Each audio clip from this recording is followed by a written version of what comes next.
बिस्मिल्लाहिर्रहमानिर्रहीम। अस्सलाम वालेकुम, welcome to my channel Haseena beauty tips. I am doctor Manoor और मेरे चैनल पर आपको बहुत कुछ मिलेगा, like beauty tips, health tips और बहुत सारे वसाइल। मेरे चैनल को सब्सक्राइब करने का तरीका ये है कि आपको यूट्यूब पर आना होगा, यूट्यूब पर सर्च करना होगा हसीना ब्यूटी टिप्स। इस तरह से मेरा चैनल ओपन होगा और साइड में सब्सक्राइब का बटन दिया गया है, वहाँ आपको क्लिक करना होगा। जैसे ही आप उस पर क्लिक करेंगे तो यहाँ एक फोल्डर ओपन हो जाएगा और उस पर आपको ओके करना होगा।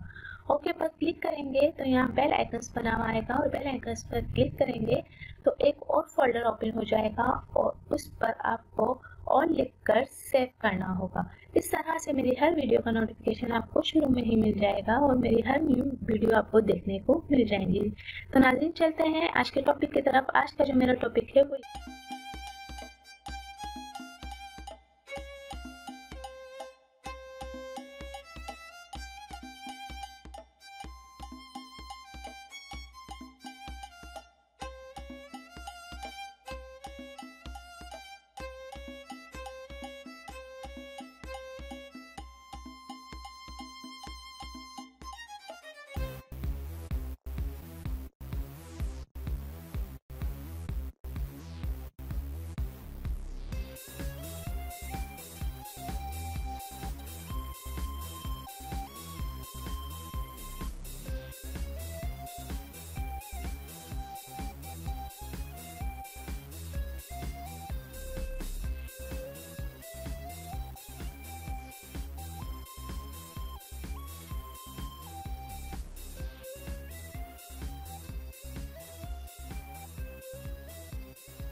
नाजरीन, एंड तक मेरी वीडियो देखने का बहुत बहुत शुक्रिया। Thanks for watching my videos and please subscribe my channel and like and share my videos. Thank you.